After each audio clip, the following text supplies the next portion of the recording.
주영진의 뉴스브리핑 정치 여담 야담 본격적으로 시작을 해보도록 하겠습니다. 국민의힘, 여당인 국민의힘 내년 2월 말이나 3월 초에는 전당대회를 열어서 새로운 당대표를 선출할 것으로 전망되고 있습니다. 그래서 차기 당대표로 거론되는 주자들의 발걸음이 분주해지고 있는데요.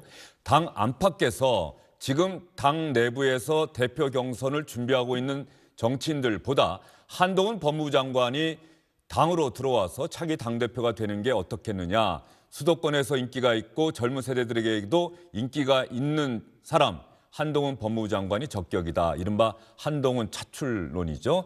이 한동훈 차출론과 관련해서 한동훈 법무부 장관이 직접 자신의 생각을 밝혔습니다. 일단 오늘 이야기 들어보면 자신은 지금 당에 들어가서 정치인으로 변신할 생각이 없답니다. 국민의힘 당대표에 장관님을 차출해야 된다는 의견이 나오고 있는데 어떤 입장이십니까? 저는 지금까지 법무부 장관으로서 할 일을 부족하지만 최선을 다해서 해왔고요. 앞으로도 그 생각밖에 없습니다. 차출론 관련해서 여의도에서 저한테 그런 얘기를 하는 사람은 아무도 없습니다. 네. 그런 식으로 좀 요구가 있어도 그러면 응하지 않을 생각이라는 말씀으로 이해하면 될까요, 저희가? 제가 분명히 말씀드렸고요. 저는 법무부 장관으로서 중요한 할 일이 많이 있다고 생각하고 제가 아직 많이 부족하다고 생각합니다. 그렇기 때문에 법무부 장관으로서 역할을 최선을 다할 거라고 분명히 단호하게 말씀드리겠습니다. 법무부 장관으로서의 역할을 최선을 다하겠다. 분명히 단호하게 말씀드리겠습니다. 장성철 공론센터 소장, 김상일 전 더불어민주당 선대위 언론특보, SBS의 민성기 논설위원 함께합니다. 세 분 어서 오십시오. 안녕하십니까. 네, 안녕하세요. 민성기 위원, 한동훈 장관의 오늘 저 답변으로 이른바 한동훈 차출론은 수면 아래로 가라앉게 될까요? 일단은 이제 가능성은 적다 이렇게 봐야 될 것 같습니다. 장관 스스로가 그동안 최선을 다해서 일해왔고 앞으로도 최선을 다해서 일할 거다 이런 취지로 얘기했으니까 본인이 당으로 대표로 갈 생각은 없다 이런 얘기가 분명한 것 같고요. 그 이외에도 소위 친윤의 핵심이라고 하는 장제원 의원이나 권성동 의원 같은 사람도 이 부분에 대해서 대단히 부정적인 반응을 보였기 때문에 한동훈 차출론은 주호영 원내대표의 발언을 기점으로 해서 잠깐 불타올랐다가 조기에 좀 가라앉는 그런 국면이 아닌가 생각됩니다. 네. 그런데 장성철 소장님, 네. 왜 한동훈 차출론이 제기가 된 걸까요? 주호영 원내대표가 윤석열 대통령 만나고 난 다음에 기자들과 주고받는 이야기 가운데 그 이야기를 해서입니까? 수도권 젊은 세대에게 인기가 있는 사람이 차기 당대표가 돼야 한다? 주호영 원내대표가 얘기를 해서 폭발적으로 늘어나긴 네. 했지만 기본적으로 한동훈 장관은 법무부 장관으로서 끝날 사람이 아니다. 어차피 정치를 할 사람이다. 그 시점이 내년도에 있을 국민의힘 전당대회인지 아니면 2024년도 총선 출마인지 그것만 남아 있었던 것이었거든요. 어차피 정치할 사람이라면 기본적으로 좀 일찍 조기에 국민의힘 당대표감이 적당한 사람이 없으니까 대통령의 믿음과 신뢰와 그러한 여러 가지 능력 부분에 있어서 믿고 있으니 조기 투입할 수도 있다라는 것이었고요. 또 하나는 국민의힘의 차기 지도자 여론조사를 해보면 네. 항상 한동훈 장관이 1등으로 나왔습니다. 차기 대선 주자. 그렇죠. 예. 차기 지도자든지 아니면 대선 주자든지 그렇기 때문에 한동훈 장관이 국민들에게 인정을 받고 있구나라는 생각도 있고 또한 국민의힘의 친윤 의원들이 한동훈 장관에게 상당히 우호적인 생각을 갖고 있거든요. 삼박자가 맞은 거죠. 대통령의 신뢰, 국민의힘 의원들의 믿음, 우호적인 생각, 그리고 국민들의 여론조사상 뒷받침, 삼각 편대가 한동훈 장관을 뒷받침하고 있었기 때문에 조기에 투입돼서 한동훈 장관이 총선을 치르는 것이 어떨까라는 생각을 누군가 한 것이겠죠. 예. 자, 어제 현실적인 가능성, 당원 당규 문제도 잠깐 짚어봤는데 잠시 뒤에 다시 한번 이야기를 해보고요. 민성기 의원, 네. 윤석열 대통령이 한동훈 장관 차출론에 대해서 부정적인 인식을 밝혔다는 기사가 중앙일보가에 나온 것 같은데 말이죠. 내부 참모회의에서 그런 이야기를 했다. 어떤 내용입니까? 그러니까 한동훈 차출론에 대해서 지금 내각에서 할 일도 많은데 왜 그런 얘기가 나오냐 그러고 불쾌한 심기를 내비쳤다. 라는 취지의 기사들이 한 두 군데에서 제가 본 것 같습니다. 네. 그런데 정확한 소스는 없는 것 같아요. 그러니까 아마 그 친윤 쪽 그리고 대통령실에 있는 참모들 가운데 일부가 이제 이게 지금 흐름과는 맞지 않는다. 대통령의 생각은 그렇지 않다라는 메시지를 간접적으로 좀 언론에 흘린 게 아닌가 이렇게 생각이 됩니다. 예. 자, 현실적으로 한동훈 장관이 여당에 입당을 해서 정치인으로 변신할 수 있느냐, 당대표 경선에 나설 수 있느냐. 어제 당원 당규를 우리 야당 소속인데 여당 당직자로부터 받았다고 이야기하셨는데 다시 한번 확인해서 한번 말씀해 주시죠. 예. 제가 뭐 어제 예. 뭐 그 질문이 있어서 예. 좀 취재를 했고요. 예. 그다음에 국민의힘 그 당 사무처에 문의를 좀 해봤어요. 아, 그러셨어요? 예. 당규 제 2조 4항에 보면 그 제2항 4항에 보면 제2항의 규정에도 불구하고 중앙당 공천관리위원회 등의 요청이 있는 경우 최고위원회의 의결로 책임 당원의 자격을 부여할 수 있는 요건을 변경할 수 있다 이렇게 돼 있어요. 예. 그렇기 때문에 뭐 한동훈 장관이 뭐 그 임박한 시점, 당대표 선거 임박한 시점에 뭐 장관직을 그만두고 나와도 얼마든지 최고위원회 의결로 책임당원의 자격을 부여할 수 있는 것으로 보이고요. 그리고 지금 이런 얘기가 저는 나오는 게 제가 제3자 네. 국민의힘이 아닌 입장에서 보면 이해가 되지 않는 게 둘 중에 하나일 것 같아요. 하나는 윤심이 있다는 거를 주호영 의원이 확인하고 이것을 가지고 뭐 여론 떠보기를 하거나 치고 빠지기를 한 거 아닌가 이런 생각이 드는 게 하나고요. 두 번째는 정말 주호영 의원이 당에 애정이 있어서 뭐 우리가 총선에 이기려면 이런 사람이 필요하다는 얘기를 했거나 아니면 장제원 의원 말대로 자기 정치를 했거나 이 둘 중에 하나가 아닐까 저는 이렇게 생각이 듭니다. 예. 장성철 소장님, 당 내에서는 네. 이 가능성, 뭐 정치권에서야 이런 얘기 저런 얘기 다 할 수 있는 거죠. 차기 당대표로 참 한동훈 법무부 장관 같은 사람이 오면 좋겠다. 그 이야기는 할 수가 있는데 현실적인 실현 가능성에 대한 평가는 어때요? 실현 가능성이야 그냥 당 지도부와 대통령이 결심을 하면 되는 거라고 보여집니다.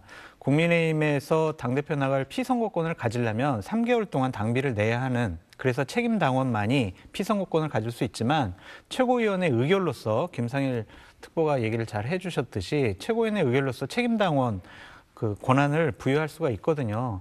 그렇다면 결국엔 대통령의 뜻과 의지가 가장 중요한 부분이었다라고 볼 수밖에 없죠.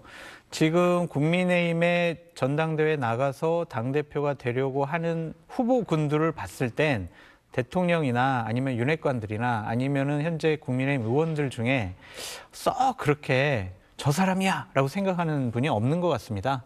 그렇기 때문에 한동훈 장관에 대한 차출론이 계속해서 나왔었던 것 같고요. 이것이 완전히 뭐 수면 아래 가라앉아가지고 그냥 깊숙하게 완전히 가능성이 없는 사실로 우리가 생각할 필요는 없을 것 같고요.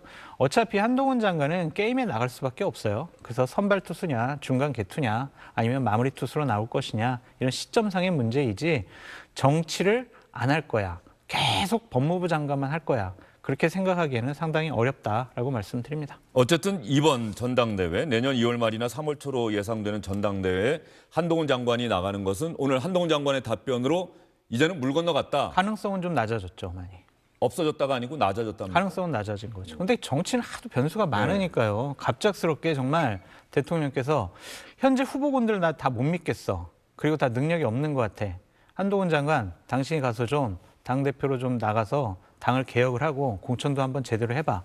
그런 임무를 준다면 또한 가능성이 그렇게 뭐 없어진 건 아니다라고 보여집니다. 예, 가능성이 아주 낮아지긴 했지만 없어진 건 아닌 것으로 보인다. 네. 그렇게 이야기를 하셨는데 이것과 관련해서 최근에 주목해서 볼 게 예전에는 참 대통령이 누구와 만났다는 기사가 이렇게 매번 나왔는지는 잘 모르겠습니다. 제 기억에 별로 없는데 민성기 의원? 네. 윤석열 대통령이 관저에서 한동훈 장관도 만났고 이상민 행정안전부 장관도 만났고 여당의 차기 대표 주자로 거론되는 정치인들도 만났다. 이런 기사가 연일 요즘 나오고 있지 않습니까? 조금 이례적이긴 네. 하죠. 특히 그 당 지도부를 만나는 거는 이제 가끔 그 의식적으로 오픈하는 경우가 있는데 그건 이번에도 공개가 됐죠. 이번 경우를 보면 당 지도부 전에 친윤계를 만났다 이런 게 흘러나오고 이른바 이런 윤핵관의 거는 핵심 사인방. 네. 그런 거는 뭐 정치적으로 볼 때는 대통령이 당 지도부보다 친윤계를 더 신뢰하는 거야? 뭐 순서가 왜 이래? 뭐 이런 얘기가 나올 수 있거든요. 그러니까 그런 부분에 대해서는 대단히 신중하게 접근해야 되는데 제가 볼 때는 좀 내부의 문제도 있는 것 같고 또 대개 그런 얘기가 흘러나오는 거는 그거를 통해서 조금 이득을 볼 수 있는 정치인들이 의도적으로 홀리는 경우도 많습니다. 예, 대통령의 초대를 받아서 관저에서 대통령과 이야기를 하고 나왔는데 은근슬쩍 네. 기자들에게 내가 대통령을 만나고 나왔어. 네. 그러니까 대통령과 나 사이에는 신뢰관계가 있고 내가 대통령의 신임을 받고 있다. 그렇죠. 뭐 이런 걸 은연중에 과시하는 정치인들이 있다는 얘기일까요? 그렇죠. 그 정치인들은 기본적으로 자기 영향력을 이렇게 보여줌으로써 자기 세를 더 불리거나 이럴 수 있거든요. 그렇기 때문에 기자분들에게 이렇게 은근슬쩍 흘리는 거죠. 내가 얘기했다고 하지 마. 내지는 오프로 해줘. 네. 뭐 이런 식으로 해가지고 흘리는 경우가 과거에 보면 왕왕 있습니다. 예. 과거에 보면 왕왕 있다. 2000년인가요? 뭐 예전 민주당 정부 시절에 DJ 정부 시절에 김대중 당시 대통령이 민주당 최고위원들을 비공개로 청와대로 불러서 식사를 함께 하는데 고문단 최고위원 네. 그 자리에서 정동영 최고위원이 건너가 고문을 향해서 네. 권고문 같은 사람을 가까이 하면 안 된다. 네. 내쳐야 한다고 이야기했던 게 나중에 운동이죠. 알려졌죠. 네네. 그것도 누군가 흘린 거죠. 그렇죠.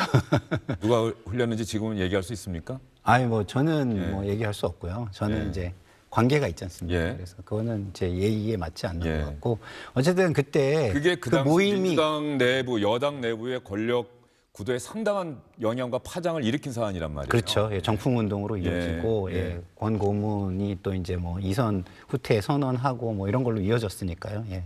알겠습니다. 대통령을 만나고 나왔다는 이야기가 경우에 따라서는 이렇게 큰 파장이 될 수도 있고 현재로서는 대통령을 만나고 왔다는 기사가 끊임없이 언론에 나오고 있고 따라서 대통령실에서는 유쾌하지는 않을 것 같아요. 그렇죠. 예. 대통령 누구를 만났다라는 것 자체가 그 만난 사람에게는 권력이 될 수가 있을 것 같아요.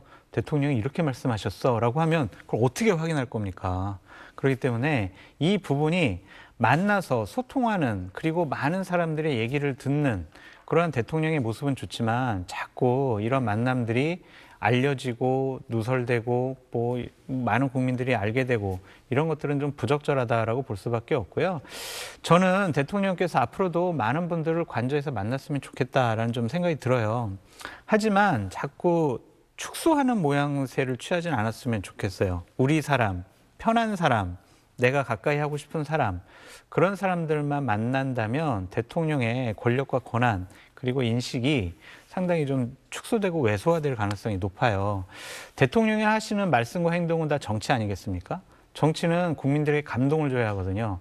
저는 앞으로 어떤 기사를 보고 싶냐면 며칠 전에 대통령께서 박홍근 원내대표 등 민주당 쪽 관계자들 지도부를 관저로 초청을 해서 국민을 위한 민생을 어떻게 챙기고 협치할 수 있는 그런 것을 여러 가지 얘기를 했다. 그런 후속 기사를 좀 봤으면 좋겠어요. 예. 자꾸 윤핵관 만나고 또한 당권 주자 만나고 이런 것도 당연히 대통령께서는 하셔야지만 나와 좀 다른 생각 갖고 있는 반대편에 있는 분들 얘기도 많이 들으셨으면 좋겠다라고 말씀드립니다. 예.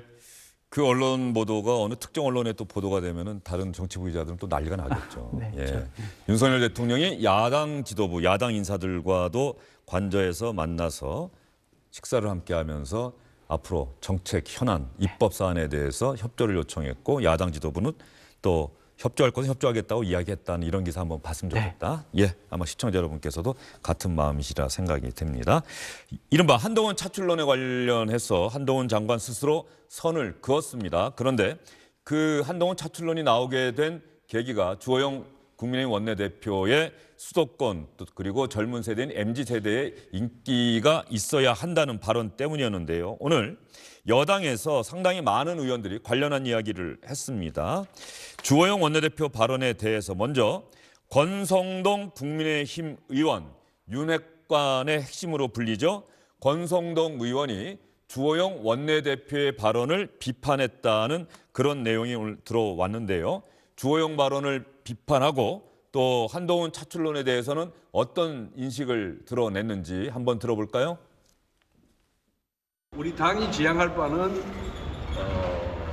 차기 총선에서 승리하기 위해서는 수도권이 굉장히 중요하잖아요. 그러니까 수도권, 그다음에 20, 30대 그리고 중도 지향으로 나가는 것은 그건 선거 전략으로서는 맞는 것인데 당 대표가 어느 지역 출신이라 이렇게 못 박는 것은 전 적절치 않다 생각합니다. 그건 한동훈 장관이 스스로 판단을 내리겠죠. 그렇지만은 한동훈 장관이 이제 장관직을 맡은 지가 얼마 되지도 않았고 또 문재인 정부에서 훼손된 법치주의를 확립하기 위해서 굉장히 애를 쓰고 있기 때문에 지금 당장 무슨 이제 전당대회가 뭐 내년 2월 말이나 3월 초인데 시일이 촉박하기 때문에 한동훈 차출론은 뭐 아주 극히 일부에서 주장하는 것이 아닌가 이렇게 보고 있습니다. 아주 극히 일부에서 주장하는 것 아닌가. 그리고 수도권 MZ세대에 인기가 있어야 한다는 건 너무나 당연한 이야기인데 어느 지역 출신이어야 한다. 수도권 지역 출신이어야 한다. 이거는 말이 안 된다. 권성동 의원은 이렇게 이야기를 했고요. 자기 당대표 후보 가운데 한 명으로 거론되는 안철수 의원은 또 어떤 이야기를 했는지 한동훈 차출론에 대해서 어떤 이야기 했는지 들어보도록 하겠습니다. 을 노리는 주자가 당대표를 도전하는 게 적절하다라는 의견도 있는 걸로 알고 있는데 어떻게 생각하세요? 저는 너무 한가한 생각이라고 생각합니다. 우리가 지금 대선을 걱정할 때입니까? 총선을 걱정해야 됩니다. 이번 총선 일당이 못 된다면은 이번 윤석열 정부 5년은 식물 정부가 되고 아무것도 할 수가 없을 겁니다. 그 3년 동안 여러 가지 난관을 극복하면서 자기를 증명해야지 대선 후보가 될 수 있을 겁니다. 그러니까 그런 것에 대한 것은 우려에 지나지 않는다. 아니면 오히려 경쟁자를 제거하려고 하는 말도 안 되는 논리이다. 안철수 의원의 저 이야기는 또 어떻게 해석을 해야 될까요, 민성기 의원? 뭐 본인은 이제 한동훈 차출론 이렇게 외부 인사 얘기하지 말고 내부에서 역량 있는 지도자들이 나와서 대표가 돼서 총선을 지휘하고 거기서 또 그 훌륭한 역량을 보인 사람들이 대선으로 가는 그런 경로를 밟아야 된다. 뭐 이런 주장인 것 같습니다. 그러니까 사실은 안철수 의원이 지금 지향하고 있는 그런 경로인 거죠. 그러니까 본인의 입장에서 그 얘기를 한 게 아닌가 이렇게 생각이 됩니다. 안철수 의원이 보면 이번에 주호영 원내대표가 그리고 정지석 비대위원장도 아마 한국일보와의 인터뷰에서 비슷한 취지의 이야기를 했어요. 수도권 MZ세대. 안철수 의원은 수도권 출신인 건 맞잖아요. 그렇죠. 그리고 한때 안철수 의원이야말로 젊은이들이 가장 좋아하고 존경하는 인물이었죠. 그렇죠? 네. 그런데 이제는 기성 정치인의 이미지가 있다 보니 젊은 층의 인기가 있는지는 확신할 수가 없는데 어쨌든 이런 이야기들 자체가 안철수 의원에게는 그렇게 나쁘진 않겠다. 또 이렇게 받아들일 수 있을까요? 아니면은 안철수 의원도 거기에는 해당이 안 돼. 이렇게 받아들여야 됩니까? 근데 안철수 의원은 한동훈 장관이 당대표가 되는 게 부적절한 것 같아요라는 얘기를 한 거지 주호영 원내대표가 잘못된 얘기를 했어요라고 한 것 같지는 않습니다. 예. 수도권의 젊은 사람들에게 공천에 휘둘리지 않은 안정적으로 관리할 수 있는 그런 사람은 바로 나다라는 것이다라고 본인이 항변을 한 것으로 보여지고요. 권성동 의원 같은 경우에는 좀 눈에 들어오는 것은 당대표가 어느 지역 출신이다 이렇게 못 박는 것은 잘못됐다라고 얘기한 것은 나도 당대표 나갈 건데 나도 당대표 준비하고 있는데 나는 강원도 사람인데 왜 수도권 사람만 당대표 돼야 돼? 이런 식의 항변이다라고 볼 수밖에 없고요. 예. 권성동 의원도 당대표직에 나가겠다라는 의지가 상당히 강합니다. 그래서 지금 안철수, 권성동 이 두 분은 각자의 자신의 이해관계에 따른 발언을 한 것으로 보여진다라고 볼 수 있습니다. 예, 정치인이라고 하는 게 같은 진영에서 함께 가는 것 같은데 그 안에서도 내부 경쟁이 참 치열하다. 예. 뭐 민주당에서도 계속해서 보아왔던 그렇죠. 일이겠죠. 뭐 권력은 부모 자식 간에도 나눌 수가 없다. 예. 이런 얘기도 있지 않습니까? 한동훈 장관이 만약에 당으로 와서 당대표가 된다. 그것이 의미하는 게 뭐겠습니까? 기존의 주류 교체, 세대 교체를 의미하는 거예요. 예. 더더군다나 한동훈 장관 같은 경우는 검찰 출신이나 검찰 문화도 있을 거예요. 그러면 검찰 문화가 어떻습니까? 선배들은 그 양보를 해주고 일찍 나가서 뭐 자리를 양보하고 이런 문화가 있지 않습니까? 그리고 뭐 본인들의 뭐 후배들과 본인이 좀 이렇게 거느리기 쉬운 사람들과 함께 주류를 형성하는 그런 문화가 있기 때문에 제가 볼 때는 한동훈 장관이 당의 당대표로 들어오게 된다면 지금 저기에 발언하신 분들은 전부 다 뒷방으로 좀 물러나게 되는 세대 교체의 대상, 뭐 사실상 세대 교체가 되는 그런 분들이라서 뭐 달가워할 수가 없는 상황이다. 저는 이렇게 생각합니다. 예, 단 하나 이렇게 한동훈 차출론 관련해서 이야기를 여러분께 전해드리고 있습니다만 이미 우리 정당의 민주주의가 상당 부분 진척돼 있기 때문에 뭐 대통령의 마음이 또 대통령이 선호하는 인물이라고 하는 이유 하나만으로 당대표가 된다는 것은 있을 수 없죠. 당원들 그리고 여론조사를 통한 이 경선을 통과해야만 당대표가 될 수 있다. 국민의힘 차기 당대표를 뽑는 경선은 내년 2월 말이나 3월 초에 실시가 돼서 새로운 당대표를 선출할 것으로 예상된다. 이런 상황에서 정진석 비대위원장도 언론과의 인터뷰에서 수도권 MZ세대 주호영 원내대표와 비슷한 취지의 이야기를 다시 한번 했습니다. 장제원 의원, 윤핵관의 핵심 인물 가운데 한 명이죠. 장제원 의원이 정진석 비대위원장 발언에 대해서 인터뷰 내용에 대해서 비판적인 이야기를 기자들에게 했고 그 이야기를 들은 정진석 비대위원장 역시 반박했습니다. 비대위원장께서 또 이런저런 후보에 대한 기준이랑 그렇게 말씀하시는 것도 부적절하다고 생각을 합니다. 왜냐하면 전당대회의 심판을 보시는 분이잖아요. 그분이 기준을 만들고 해서는 저는 옳지 않다 그렇게 생각이 들고 또 그런 것도 그런 얘기를 자꾸 하니까 일 잘하고 있는 한동훈 장관 차출론도 나오고 하지 않습니까?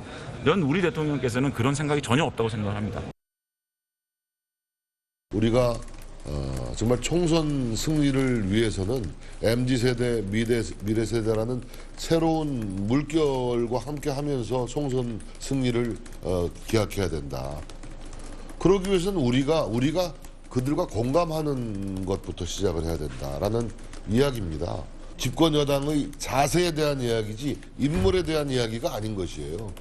무슨 누구누구 차출론이나 이런 거랑 아무 상관이 없는 이야기입니다. 지극히 상식적이고 지극히 일반론적이며 지극히 당위론적인 얘기를 제가 한 것인데 심판으로서 마땅히 해야 될 얘기지 그게 왜 심판으로서 해서는 안 될 이야기입니까? 자, 민성기 의원 한번 보세요. 비대위원장이 어쨌든 당을 살림을 책임지는 대표 아니겠습니까? 비대위원장의 발언에 대해서 장제원 의원이 상당히 강하게 비판을 한 거예요. 전당대회 심판을 보시는 분이 왜 이런 이야기를 할까요? 저는 옳지 않다고 봅니다. 당대표를 비판을 했고 당대표가 거기에 발끈한 그런 모양새 아닙니까? 역시 친윤계라 달라. 대통령 측근이라 달라. 이런 얘기가 나올 수밖에 없는 상황인 거죠. 아마 정진석 위원장이 볼 때는 대단히 기분이 나빴을 겁니다. 당 대표의 입장인 건데 네. 지금은. 그 정진석 위원장의 얘기라는 거는 당내에 상당히 공감대가 있는 거거든요. 그러니까 수도권에서 지지를 좀 받아야 된다. 그리고 MZ세대한테도 지지를 받아야 된다. 그래야지 차기 총선에서 국민의힘이 과반을 얻을 수 있다. 이런 인식은 다 하고 있는 거거든요. 그런데 그게 단지 최근의 상황과 맞물리면서 주호영 원내대표가 얘기할 때 한동훈 차출론과 연결이 돼서 증폭이 돼서 그런 것이지 다 이런 게 필요하다. 이런 덕목을 얘기하는 것 자체에 대해서 문제 삼는 거는 상당히 오바인 것 같고요. 그리고 장제원 의원이 워낙 그 대통령과의 친분 관계 때문에 소위 측근 중에 측근이라고 꼽히기 때문에 말을 조심해야 됩니다. 그러니까 저런 얘기가 나오면 이건 대표가 당내 여론에서 지금 얘기하고 있는 일반론적인 걸 얘기하는 거지 특정 인물을 얘기하는 건 아닌 것 같다. 이렇게 해서 정리하면 될 텐데 왜 대표가 위원장이 그런 얘기를 합니까? 이러니까 당내 분란이 있는 것처럼 보이고 예. 그러면 역시 또 친윤계가 문제야. 윤핵관이 문제야. 이런 얘기가 또 나오게 되기 때문에 그런 부분에 대해서는 장제원 의원이 조금 더 좀 말을 좀 조심하는 게 또 당에 도움이 되지 않을까 저는 생각합니다. 장제원 의원의 캐릭터가 역대 대통령의 핵심 측근, 가까웠던 정치인들의 행동과는 좀 다르긴 다른 것 같아요. 역대 대통령의 핵심 측근들은 말을 상당히 아끼는 편이었죠. 기자들이 어떤 질문을 하더라도 가능한 한 말을 답을 하지 않았고 결정적인 순간에만 잠깐 이야기를 하고 그것도 기자들의 해석을 동원해야 하는 그러한 이야기를 하는 경우가 많았는데 장제원 의원은 상당히 거침이 없다 이런 느낌이 드는데 말이죠. 주호영 원내대표 발언 당권 주자들의 실명을 거론하면서 다들 성에 차지 않습니다. 그러면서 차기 당대표 요건은 수도권 승리 그리고 MZ세대의 인기 투명한 공천 관리가 필요하다. 이렇게 이야기를 한 이 주호영 원내대표의 발언에 대해서도 장제원 의원이 상당히 강하게 그리고 직설적으로 비판을 했다고 하네요.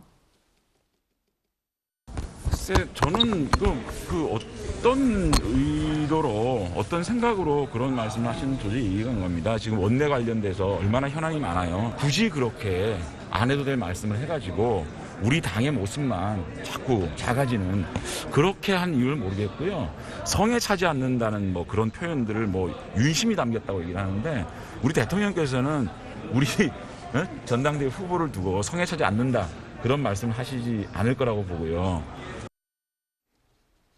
대통령은 그런 말씀 하시지 않을 걸로 보고요. 내가 대통령의 화법, 대통령이 어떠한 생각을 갖고 있고 어떠한 이야기를 하고 있다는 걸 잘 안다. 이런 이야기를 기자들에게 하는 것처럼 들리기도 합니다. 윤심은 내가 잘 알아. 다른 사람들이 윤석열 대통령의 마음을 읽으려고 하지 마. 이런 자신감의 표현이 아니냐라는 생각이 좀 듭니다.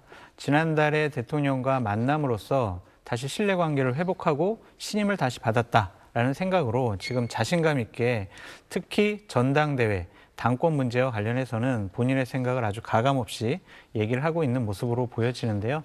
과연 저런 모습이 적절하느냐라는 것에 대한 국민적인 판단이 좀 있을 것 같습니다.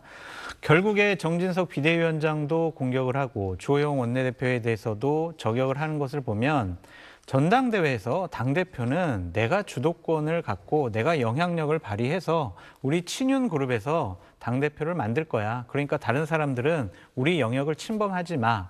이러한 모습으로도 비춰져서 상당히 좀 앞으로 장제원 의원의 입과 여러 발언들 때문에 당내에서 논란이 좀 계속 발생할 것으로 보여진다라고 말씀드릴 수가 있습니다. 네, 뭐 그렇게 말씀 또 하셨지만 국민의힘 취재하는 기자들은 장제원 의원 이야기 한마디라도 더 듣기 위해서 애를 쓸 수밖에 없겠네요. 그럼요. 지금 상황은 어쨌든 장제원 의원, 윤석열 대통령의 마음을 잘 알고 있다고 하는 그런 의원들의 이야기 한마디가 차기 당대표 경선 구도에 상당한 영향을 미칠 수밖에 없는 상황인 것 같고요. 이런 상황에서 민성기 의원 아직 확정은 안 됐습니다만 국민의힘 당대표를 뽑는 게 지금까지는 당원 7, 여론조사 3 이렇게 네, 돼 있는데 네. 이거를 당원 9, 여론조사 1, 당원들의 대표인 당원들을 대표하는 당대표는 당심이 더 많이 반영돼야 한다. 여론조사 비율이 왜 이렇게 높으냐. 이런 이야기가 지금 나오고 있다고 하는데 실제로 이게 바뀔 가능성이 큰 겁니까? 뭐 지금 상황은 아직 본격적인 논의는 안 됐기 때문에 좀 지켜봐야 될 것 같은데 특히 보수 성향이 강한 그런 지지층 가운데서는 이게 여론조사상에 유승민 전 원내대표가 많이 나오지 않습니까? 그러니까 그런 것들이 그 당심으로 오히려 왜곡하는 요소 아니냐. 그러니까 역선택을 방지하는 조항 집어넣고 그리고 그 소위 일반 여론조사가 많이 그 반영되고 있는 30%까지 반영되고 있는 부분을 좀 뭐 20%나 10%로 줄여야 되지 않느냐 이런 의견들이 계속 나오기 때문에 그런 의견들이 그 소위 전당대회 룰을 만드는 그런 과정에서 반영될 가능성은 상당히 있는 것 같은데 70%, 30%를 90%, 10%까지 또 줄이면 조금 그 시중의 여론을 반영하는 추세와는 좀 다르지 않느냐 이런 비판도 나올 수 있기 때문에 그렇게 확 줄이는 게 정답이냐 여기에 대해서는 또 이론이 상당히 있는 것 같습니다. 민주당은 어떻게 되죠? 그 비율이? 민주당 같은 경우도 지난번에 이재명 대표를 선출할 때 어떻습니까? 지금 국민의힘도 아마 대선 후보를 뽑을 때는 거의 5대5 이렇게 하지 않습니까? 네. 그렇죠? 5대5. 민주당은 25%까지 지난번 당대표 선거할 때 일반 국민 여론조사를 좀 넓혔어요. 그러니까 10%, 5% 막 이 정도 하다가 아니 그래도 당대표가 국민의 인정을 받는 사람, 국민의 민심이 여론이 전달되는 사람이 돼야지 자꾸 당원들만 모아서 뽑는 게 맞느냐라는 비판 때문에 자 국민의힘도 7대 3이다. 그러니까 우리가 국민의힘만큼은 아니지만 우리라도 좀 더 넓히자. 그래서 일반 국민 반영 비율을 넓혔거든요. 그런데 국민의힘 쪽에서 다시 우리는 그냥 우리 당원들이 모여서 우리끼리 당대표 뽑을래. 왜? 자칫 잘못하면 유승민 전 의원이 당대표가 될 수가 있으니까 그러한 가능성을 미리 차단해야 돼. 그러기 위해서 우리가 룰을 개정을 할 거야. 이렇게 진짜 결정한다면요, 이거는 집권 여당으로서 정당으로서 좀 자격이 없는 행동을 하고 있다라고 보여질 수밖에 없고요. 누구 한 명 때문에 특정인을 배제하거나 특정인을 위해서 룰을 고친다라는 것은 대단히 잘못된 일들이다라고 말씀드릴 수밖에 없습니다. 국민의힘이 실제로 그렇게 할지는 좀 지켜봐야 되겠죠. 그렇죠. 지금 그런 이야기가 나오고 있는 건데 실제로 지난번에 7대3인가 그 비율이 이준석 전 대표가 당대표가 되는 결정적인 하나의 계기가 되지 않았습니까? 그 당시에 당심에서는 나경원 전 의원이 조금 앞서지 않았나요? 조금 앞섰죠. 한 그렇죠? 1% 정도 예. 앞섰는데요. 그리고 여론조사에서 이준석 전 대표가 많이 앞서면서 당대표가 됐던 것이겠죠. 그러한 어떤 과거의 경선 사례 이런 것들 때문에 이번에는 당원들의 비중을 더 높이겠다. 모르겠습니다. 이건 국민의힘이 내부적으로 결정할 사안인데 그걸 바라보는 국민이 어떻게 판단할 것이냐는 그 이후에 또 드러나게 되겠죠. 앞으로 국민의힘 당대표 경선 또 당대표 경선을 위한 당원 당규 개정이 실제로 이루어지게 될지 또 관심을 갖고 지켜보도록 하겠습니다. 자, 한동훈 법무부 장관 이야기 조금 더 해보도록 할게요. 오늘 차기 당대표 차출론에 대해서는 선을 긋는 발언을 분명하게 했고요. 김의겸 민주당 의원, 이른바 청담동 술자리 의혹을 제기한 김의겸 의원, 그 내용을 보도한 더 탐사, 이 내용을 제보한 제보자, 형사 고소하고 10억 원의 손해배상 청구 소송을 제기하지 않았습니까? 이것과 관련한 기자들의 질문도 있었습니다. 면책특권이라는 것이 저질 가짜 뉴스를 유튜버와 협업해서 뿌리고 그걸로 인해서 국민들의 눈과 귀를 가리는 것을 허용하는 것은 아니라고 생각합니다. 이번에도 흐지부지 넘어간다면 이분은 앞으로 계속 그러지 않겠습니까? 다른 국민들한테 이번에는 다시는 그러면 안 된다는 분명한 선례를 남기는 것이 지금 말씀하시는 김의겸이 말씀하신 법무장관의 지위 이런 걸 감안하더라도 더 공익에 부합하는 거라고 저는 생각합니다. 김의겸 의원이나 김성환 정책위의장이요? 그런 분들 포함한 간부들 처음하고 달리 슬슬 발 빼고 계시잖아요. 그렇죠?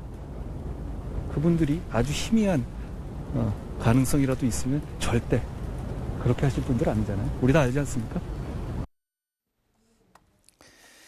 자, 김의겸 의원에 대해서는 제가 법무부 장관이어서 직접 소송을 제기하는 게 부적절하다라고 하는 지적을 한동훈 장관도 잘 알고 있는 것 같아요. 김의겸 의원이 말씀하시는 법무부 장관의 지위 이런 걸 감안하더라도 제가 형사 고소하고 손해배상을 청구하는 것, 그래서 앞으로 이런 일이 없도록 하는 것이 더 공익에 부합하는 것이다라고 저는 생각합니다. 그러면서 김성환 민주당 정책위 의장에 대한 이야기도 했어요.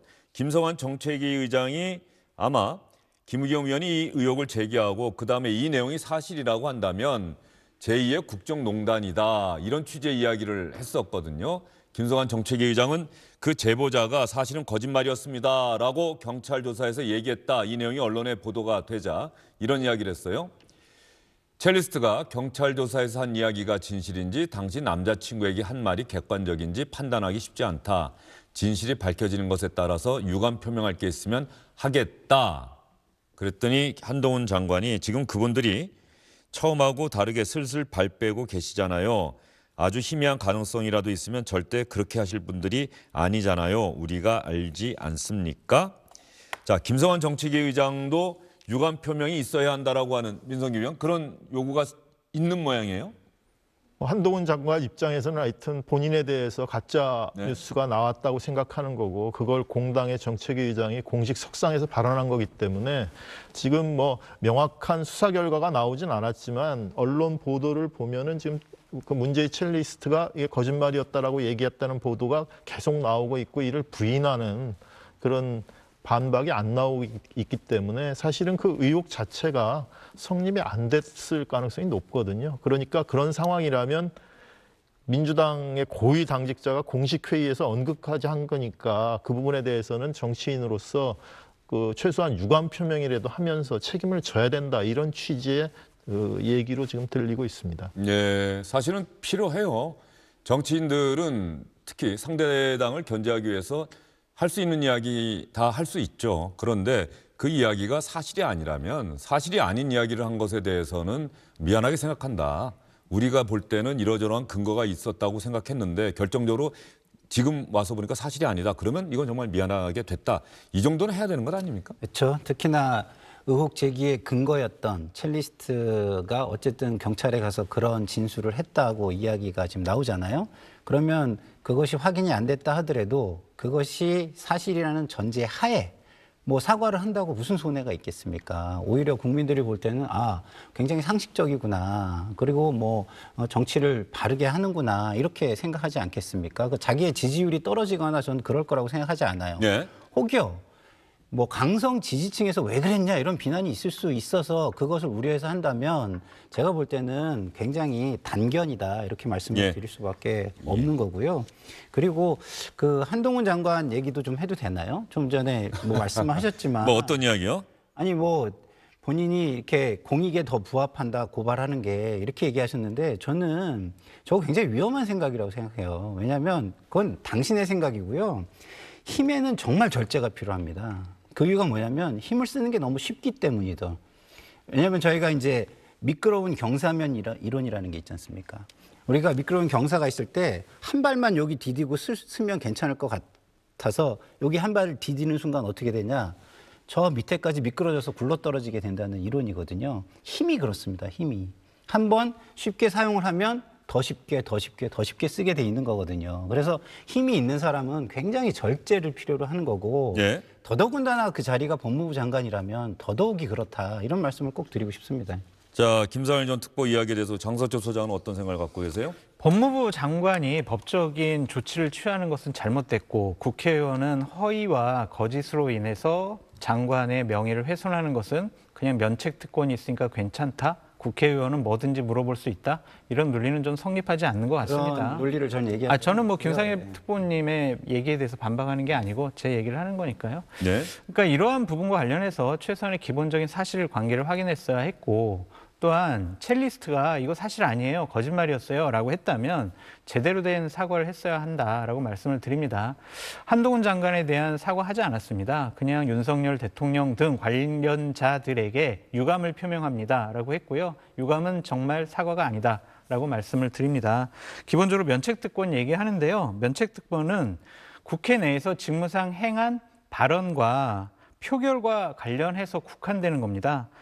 각종 판례에 의하면은요, 국회 내에서 행위를 할지라도 직무와 무관한 행동, 즉 폭력적인 행위나 모욕적인 발언, 그리고 명예훼손 등의 행위에 대해서는 면책특권이 성립되지 않는다라는 판례가 있습니다. 그렇기 때문에 저는 한동훈 장관이 본인이 가진 법무부 장관으로서의 힘을 사용했다기보다 국민으로서 명예를 훼손당한 국민으로서 당연한 기본권을 행사한 것이 아니냐라고 말씀드립니다. 자, 더 말씀하실 기회를 드릴게요. 정치인이 기본적으로 벌금 얼마 좀 내고 사법적으로 이렇게 처벌받았다고 해가지고 그게 가장 큰 무서움, 두려움의 대상일까요? 저는 그렇지 않다고 생각해요.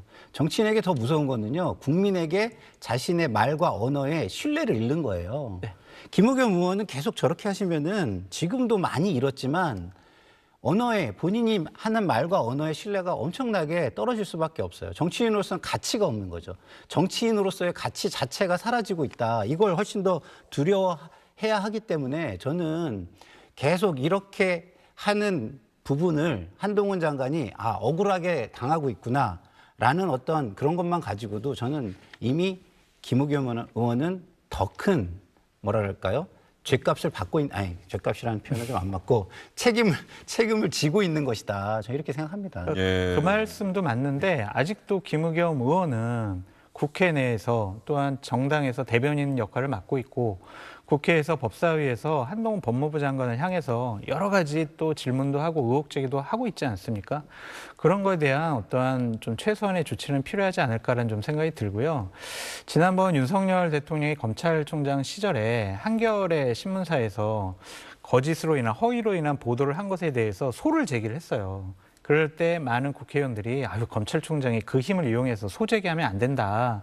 그거 좀 취하해라라고 했을 때 윤석열 검찰총장이 자기는 최소한의 사과라도 받아야 되겠다라고 했고 정치죠.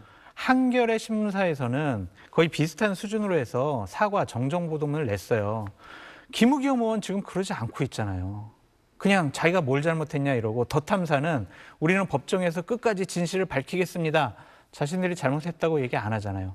법정에서 진실 밝히기 전에 사실관계 정확한 팩트가 있다면 지금이라도 언론에 내보이면 한동훈 장관이 잘못한 거예요. 한동훈 장관 주장이 잘못됐어요. 이걸 국민 앞에 알려드릴 수 있잖아요. 근데 그들은 그렇지 않잖아요.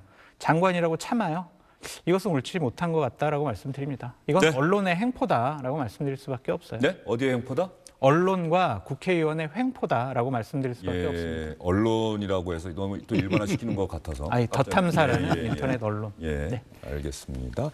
예, 여기까지 듣도록 하고요. 한동훈 장관 이야기 하나 더 듣겠습니다. 서해 공무원 피격 사건과 관련해서 문재인 전 대통령도 소환할 가능성이 있다. 지금 이렇게 기자들이 질문을 했어요. 이 가능성과 관련해서 한동훈 장관은 어떤 이야기했는지 들어보도록 하겠습니다. 헌법과 법률을 초월하는 의미의 통치행위라는 건 민주국가에 존재하지 않죠. 다들 아시지 않습니까?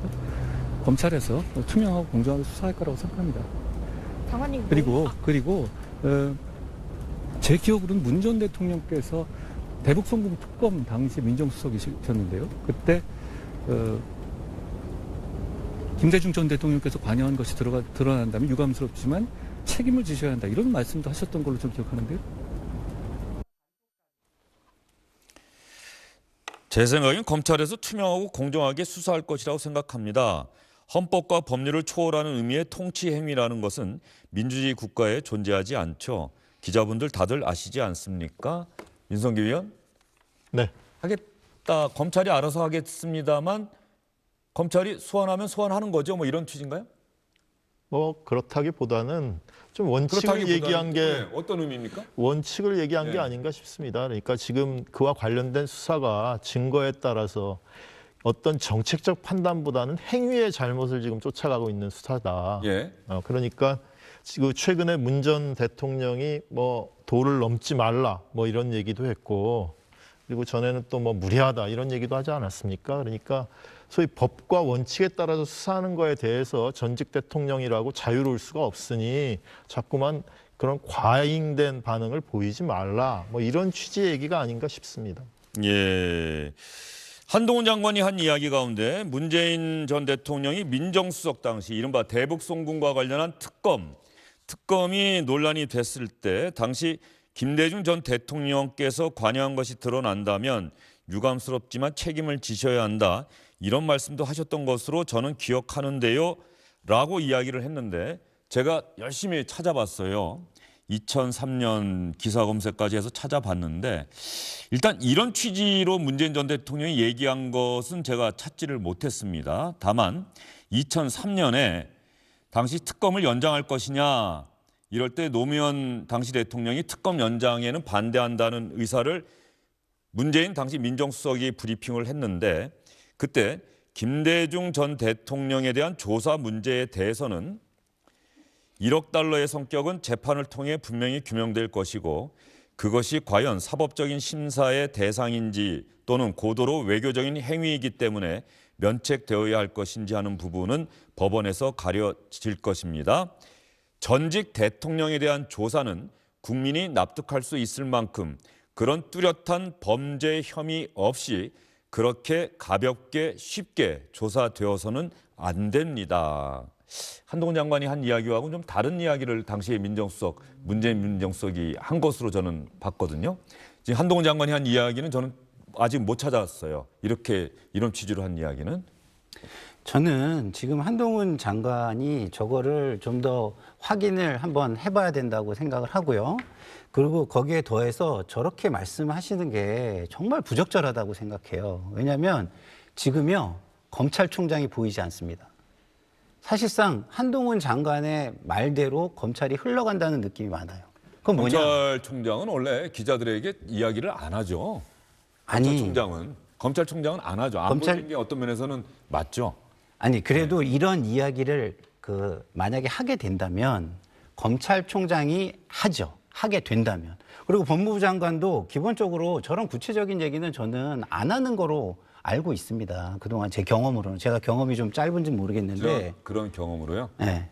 지난 정부의 법무부 장관들 어떤 지난 정부는 좀 제가 죄송합니다. 지난 정부는 좀 약간 그게 굉장히 가장 최근의 일인데. 심판을 그래서 받은 거라고 저는 생각을 하고요. 그걸 제가 계속 드리는 말씀이지만 그 남의 잘못이 나의 잘못을 정당화시킬 수는 없잖아요. 예, 전 정권의 잘못은 선거로 저는 심판을 받았다고 생각을 해요. 이런 발언을 하는 것이 잘못됐다. 예, 잘못됐다. 법무장관은 질문을 받아도 예. 문재인 전 대통령에 대해서 이렇게 이야기하는 것은 아니다. 예, 저는 그렇게 생각하고요.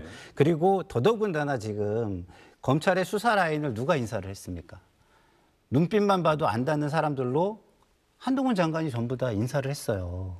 그런데 저런 이야기를 하면 제가 볼 때는 저거는 수사의 가이드라인 아닌가 이렇게 느껴질 가능성이 되게 높거든요. 그래서 저는 굉장히 좀 자제를 해주셨으면 좋겠다 이런 생각이 듭니다. 예, 장성철 소장의 생각은요? 근데 기본적으로 한동훈 장관의 얘기는 2003년도 신동아 인터뷰에서 네. 당시에 문재인 민정수석이 했던 얘기랑 궤를 같이 한다고 볼 수밖에 없고요. 그게 어떤 이야기입니까? 특검 결과 불법 드러나면 DJ도 책임져야 한다라고 네. 당시에 민정수석이었던 문재인 전 대통령께서 말씀을 하셨어요. 민정수석이 당시 신동아와 인터뷰를 했습니다. 네, 인터뷰를 했습니다. 청와대 수석비서관들도 언론과 인터뷰를 하는군요. 네, 예. 그러니까 2004호로 같은데 네. 2003년 4호로에서 인터뷰를 했는데 그렇다면 한동훈 장관이 과거에 문재인 대통령이 했던 발언을 갖고 문재인 대통령에 대한 입장을 정리한 것이 아닌가라는 좀 생각이 들고요. 저는 통치 행위라도 헌법과 법률을 위반한 부분이 있다면 그것을 통해서 국민의 생명과 안전을 지키지 못했다면 전직 대통령이라도 그냥 일반론적으로 수사를 받고 조사를 받아야 한다. 그래서 거기에 또 불법적인 일이 벌어졌다면 뭐 처벌받아야 한다. 그런 원론적인 입장을 말씀드립니다. 알겠습니다. 문재인 전 대통령의 소환으로까지 이어지게 될지 서해 공무원 피격 사건 검찰 수사 계속해서 지켜봐야 될 것 같습니다. 전 정부 청와대가 상당히 강하게 반발하고 있는 사안인데 말이죠. 이 부분도 관심을 갖고 지켜봐야 할 필요성이 있어 보입니다. 우리 전국에 상당한 폭풍이 일어날 수 있는 그런 사안이다 이런 생각이 듭니다. 안녕하십니까, 주영진입니다. 더 많은 뉴스와 라이브 이벤트를 보고 싶으시다면 화면 오른쪽을 눌러서 구독해 주시기 바랍니다. 저희 SBS 앱을 다운로드 받으시면 뉴스 속보 알림도 받아보실 수 있습니다. 텔레비전으로도 SBS 뉴스, 유튜브로도 SBS 뉴스 잊지 마시기 바랍니다.